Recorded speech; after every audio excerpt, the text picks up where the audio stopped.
Have you ever wondered, you listening right now, what would happen if, just like that, overnight, the money in your wallet, your bank account, it just disappeared? Poof. Gone. Gone.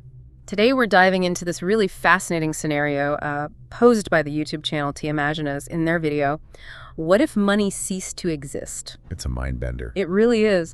Our mission here is to try and understand the huge changes that a world without bills, coins, or traditional banks would bring. So stick with us as we explore how this might affect, well, everything from daily life to the global economy, even our relationships. It's a powerful question. And I think to really get a handle on a future without money, we kind of need to unpack why it showed up in the first place. Exactly. Okay, yeah, let's unpack that. To understand the absence of money, we need that quick trip back in time, see how the whole economic system evolved. Because money, well, it wasn't just invented overnight, was it? Not at all. Before that, you had barter, just direct exchange of goods and services. Simple, maybe, but messy. Well, that's where the friction starts, right? Like the video points out, barter has this fundamental limit, the double coincidence of wants. Imagine you grow avocados, but you need a haircut. Okay.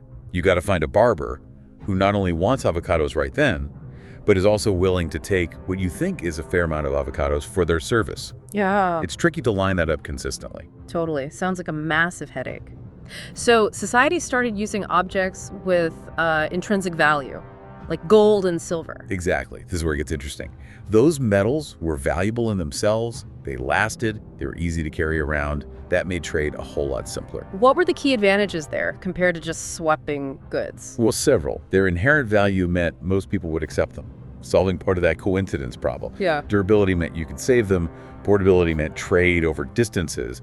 And then governments started minting coins. Ah, standardization, trust. A new era for commerce, really. It adds that layer of trust and agreed upon value. Absolutely. And then from coins to paper money, another leap.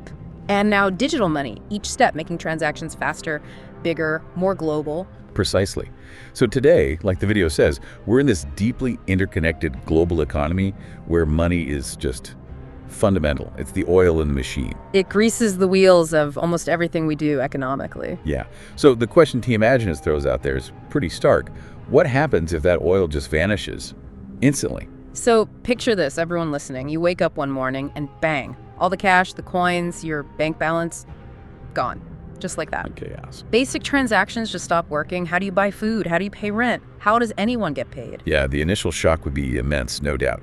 The video mentions maybe going back to barter, but like we just said, it's just not practical for our complex world today. Right. Imagine trying to manage the sheer scale of modern exchange through barter. It feels impossible. Pretty much unworkable, yeah. And this brings us to a really critical point that Timaginas emphasizes, the valuation challenge. Right now, money is our universal measuring stick for value. Without it... How do you price anything? Exactly. How do you decide what something's worth relative to something else? Correct.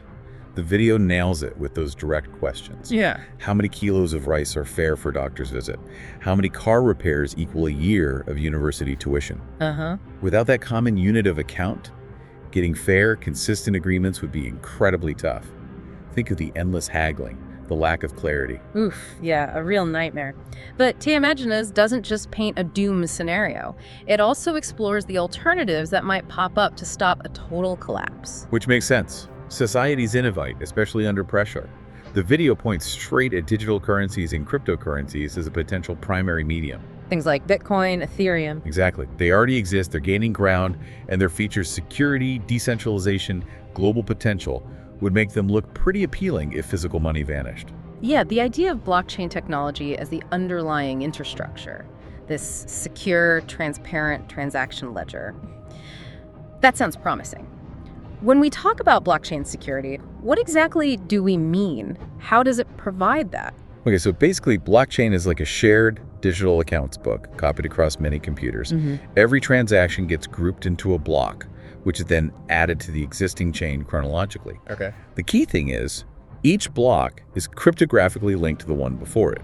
So trying to tamper with an old block means you'd have to redo all the blocks that came after it, which is computationally almost impossible because you need the agreement of most of the network. Decentralized, so no single point of failure. Right, that reduces risk. But It's not perfect, obviously. You still have potential issues like 51% attacks or bugs in the smart contracts built on top. It's not foolproof. Understood. And I was also really intrigued by the idea of credit and debit systems based on reputation and trust. How might that actually work? Well, the concept is you'd earn credits by providing goods or services, and then you spend those credits to get what you need.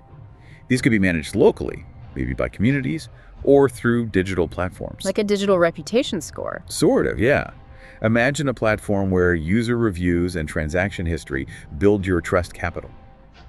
But of course, the big challenge there is preventing gaming the system, reputation manipulation, and ensuring fair dispute resolution. And, potential biases in how reputation gets measured. Like a giant digitally formalized favor bank. And then there's the collaborative economy, Airbnb, Uber, that kind of thing. Timaginas suggests this could really explode if buying and selling the old way isn't an option anymore. Absolutely. Necessity would drive sharing. Instead of everyone owning everything, you'd likely see way more renting, subscribing, sharing resources. Much more efficient, potentially. Makes sense. But obviously losing money isn't just about individuals. The impact on the global economy would be... Well, massive, right? Oh, huge. Timaginas calls it an economic earthquake, and that feels about right. Think about international trade. Without a common currency. How would that even work? Historically, before standard currencies were widespread, trade relied heavily on commodity money or really complex bilateral deals, didn't it? Exactly. Going back to something like that would bring massive inefficiencies, higher transaction costs. It could seriously slow down global trade. Countries would need totally new ways to value and exchange goods, maybe direct barter deals or credit-based alliances between nations. And financial markets, stocks, bonds, if there's no clear way to measure value in monetary terms, what happens? Yeah, the video predicts a potential collapse there. The uncertainty would be off the charts. You'd almost certainly see governments and central banks stepping in dramatically to try and stabilize things, prevent a deep global recession. Uncharted territory. And what about economic inequality? Timaginas raises an interesting point there. If money isn't the main measure of wealth anymore, what is? Reputation. Access to resources. That's a crucial question. You could see wealth redistributed based on other factors. Maybe things become more equitable in theory. But there's always a but. Right. You have to consider new forms of inequality popping up, maybe based on who controls the technology or who has influence in these reputation systems or who controls the essential resources. Power would just shift. It wouldn't disappear. Power just finds a new form. Okay, but circling back to solutions, Timaginas really stresses how vital technology and innovation would be in adapting to this moneyless world. And rightly so. Technology would have to be the backbone.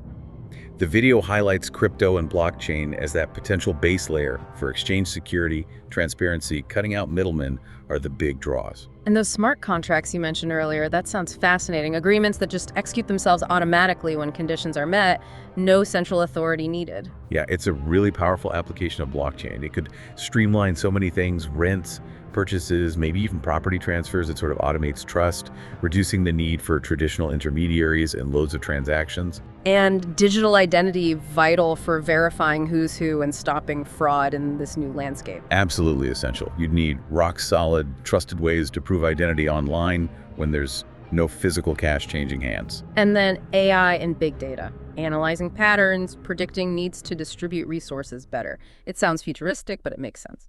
Could you give a more concrete example of how that might work? Optimizing resources? Sure. Imagine AI analyzing, say, historical consumption patterns, real-time usage data, weather forecasts, logistics info. It might predict a shortage of, a basic food item in one area before it actually happens. Okay. That forecast could trigger a proactive redistribution from areas with a surplus to the area needing it, smoothing out the supply chain without waiting for traditional price signals or direct human intervention. Wow. Okay. And even augmented and virtual reality, creating virtual markets where you could see or experience products before agreeing to an exchange. Yeah, that could enhance the whole exchange experience. More information, less uncertainty, especially for services or things you can't physically hold. You could, virtually try on clothes or walk through an apartment before swapping services for rent. So according to Timaginas, tech isn't just a tool, it's basically the new infrastructure. But the effects go way beyond just the economy, don't they? Deep into society and culture. For sure. The video points out how money often functions as the symbol of status, of success. Without it, maybe people look for other ways to demonstrate value skills, knowledge, community contributions perhaps. That could lead to valuing people differently, less about how much they have, more about what they, do or contribute. Exactly. And our relationships might change too. Without money mediating so many interactions, trust and personal connections could become even more critical. Local communities might get stronger, relying more on each other directly. There's even talk of a potential shift in priorities, moving away from just accumulating wealth towards well-being, relationships. It sounds almost utopian, but Timaginas puts it out there as a possibility. It could be a chance to reassess what really matters.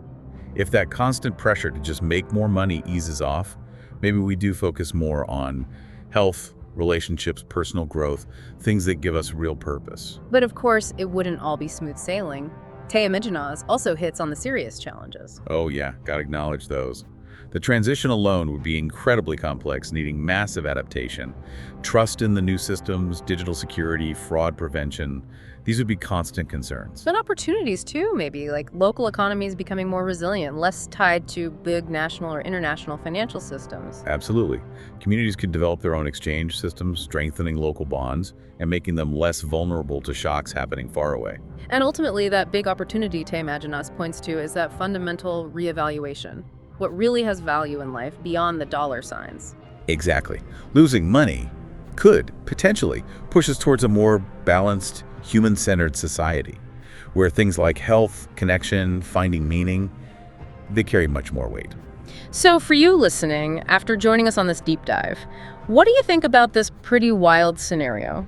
Do you think we as a society could actually adapt to a world without money? Could we handle it? What would it look like? Let us know your thoughts in the comments. We'd love to hear your perspective and keep digging into the implications of this hypothetical future.